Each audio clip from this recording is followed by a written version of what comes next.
Aynen. Hüdapar'dan geliyoruz. Hüdapar İl Başkanı. Esnafları dolaşıyoruz. Evet. Sorun sıkıntılarınızı dile getirmek adına sorun sıkıntılarınızı alıyoruz. Nasıl Abi gidiyor? sorun sıkıntı bitmiyor ki. İşte onu dile getirmek için Zaten dükkanı kapatıyoruz buradan dolayı. Gelen elektrik vesaire. Yani hiçbir şekilde kurtarmıyoruz. tutarmıyor geçen bir gün. 2 senemiz çok iyiydi açtığımız zaman. Son 6 aydır full cebimizden yiyoruz. Son 6 aydır. Son 6 aydır en son cepte de kalmayınca mecbur kapatıyoruz. Ürünü 5 lira alıyoruz, 10 liraya satıyoruz. Bir dahaki ay aynı fiyata geri alıyoruz. Hiçbir kâr kalmıyor bize. Esnafları dolaşıyoruz. Esnafların sorun sıkıntılarını dinleyip dile getirmeye çalışıyoruz. İşte biz de bunun için geldik. Yani bizler geleni yapmak için, sizin yanınızda olmak için, sorun ve sıkıntılarınızı özellikle dile getirmek için.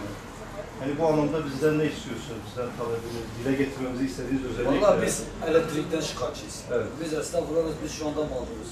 Elektrikten sıkıntılıyız. Kiralardan sıkıntılıyız. Yani çok çekmişiz başkanım. Yani ay sonu getirene kadar perişan oluyoruz. Geçimimizi zor yapıyoruz başkanım. Bir fatura da bende göstermiyor. 1.700.000 fatura gelmiş elektrik. 1 milyar 700. Evet. Kira da 2 milyar geliyor. Ben neye yetişeceğim? Nasıl evime bakacağım? Siz sabahtan akşama kadar gelip burada çalışıyorsunuz ama kazancınızın belki 2/3'ünü TEDAŞ alıyor. TEDAŞ'a veriyoruz. Ben artık mutfak masrafını, ev masrafını hesaplamıyoruz. Ondan geçtik artık. Evet başkanım. İşte Allah yardımcımız. Biz de perişan olduk. Ne Allah yapalım? yardımcınız olsun. Biz de dile getireceğiz. Hüdapar'dan geliyoruz. Hüdapar İl Başkanı. Esnafları dolaşıyoruz. Esnafların sorun ve sıkıntılarını dile getirmek için. Hoş geldiniz. Hoş bulduk. Şu anda soğuk, dışarıda hani kar havası var. Yakamıyoruz yani. Tam olarak gerçek bu. Evet. Normalde bana 200-300 geliyor, özür dilerim bana tekrardan. 200-300 gelen fatura bu ay 1 milyar gelmiş.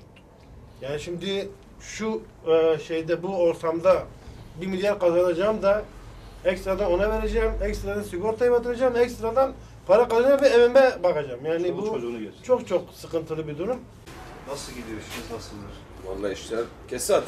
İşler bildiğiniz gibi Evet, bunu esnaf. bildiğimiz için hem esnafımızın yanında olduğumuzu deklare etmek için hem de sorun ve sıkıntılarınızı özellikle dile getirmek istediğiniz hususları alıp bunu medyada ve farklı kurumlara bildirmek adına. Vallahi bizim sıkıntımız şeydendir. Hem elektriktendir, hem kiradandır. Bu ufacık böyle 1 lira geliyorsa zaten diğer hesapları düşünemiyor. Başkanım dükkan kirasıyla elektrik şu anda kafa kafaya değil geçmiş yani. Yani gerçekten öyle. Şu an geçen yıla nazaran neredeyse 2-3 kat arttı. TEDAŞ ortak olmuş herkese. Bismillahirrahmanirrahim. Hüdapar Siirt İl Başkanlığı olarak rutin esnaf ziyaretlerimiz oluyor. Bu haftada İhsan Tan Bulvarı'ndaki esnaflarımızı dolaştık. Malumunuz zaten ülke olarak, toplumsal olarak sıkıntılı bir süreç atlatıyoruz. Özellikle bu sıkıntılı süreçte esnafımızın yanında olduğumuzu onlara göstermek istedik. Onların yanındayız, onların arasındayız. Biz dolaşırken şunu fark ettik maalesef artık halk canından bezmiş. Sorunlarını bile dile getirmekten usanmış. Yani getiremiyor. O kadar dile getirdiğini ve çözümsüz kaldığını söylüyor ki dile getirmeye hal kalmamış maalesef.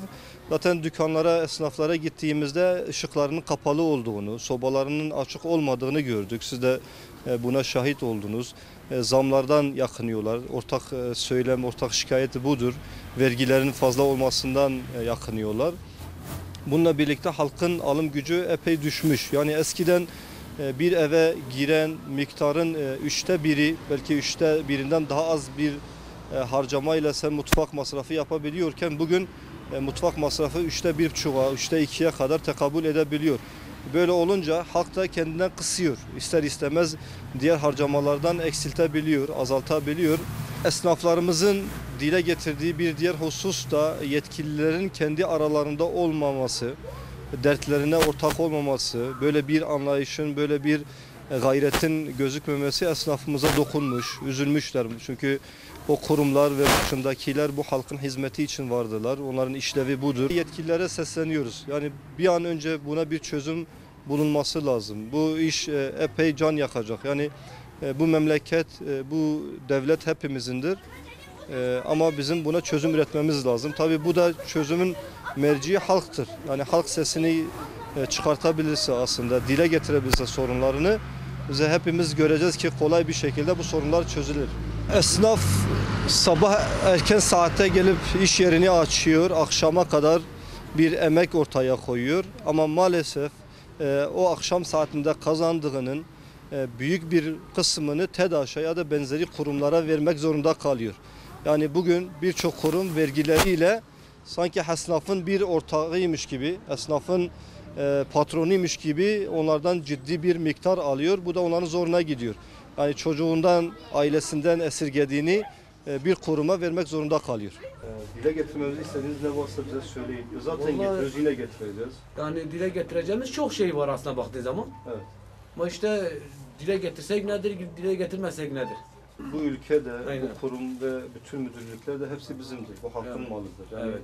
orada görev yapanlar da hepsi emaneten yapıyor. Aslında bu halka hizmet için orada vardılar. Evet. Biz Ama ısrar maalesef edeceğiz. Düzelecek. Yani başka hizmet yol yok yani.